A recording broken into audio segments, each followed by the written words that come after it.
এই যে চুলকানি হইছে করোনা ইঞ্জেকশন নিয়ে, এটা খারাপ না ভালো?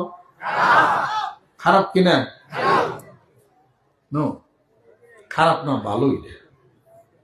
তার মানে ইঞ্জেকশন দিয়া যে এখন শরীরে অ্যালার্জি চুলকানি হয়েছে, ওই জিনিসের খারাপটা দেহ থেকে বের হয়ে যাচ্ছে, কোনো সমস্যা মনে করেন।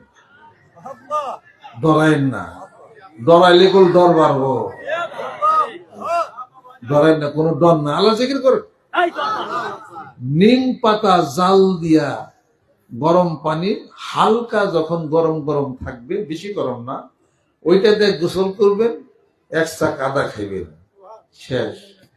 আর করলা উস্তার পাতা এটারে ই করে পানি দেয়া আর নিমের পাতা দিয়া পানি দিয়া এটারে গুলাইয়া ওই বালতির মধ্যে নিয়ে পাও ভিজিয়ে ছিবেন, তাতে আপনার ওই অ্যালার্জি যাইব না।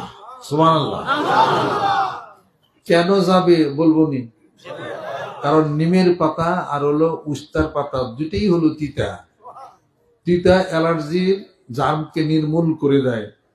পার মধ্যে যদি পানি দিয়ে ভিজিয়ে রাখেন ওই পাতার মধ্যে, পার নিচে ফুটপ্রিন্টে আপনার খুব ছোট ছোট ছিদ্রি থাকে, মাইক্রোস্কোপ যন্ত্র দিয়ে দেখলে ছিদ্রিটা অনেক বড় বড়। ওই দিক দিয়া ওইটার অ্যাকশনটা সারাটা দেখে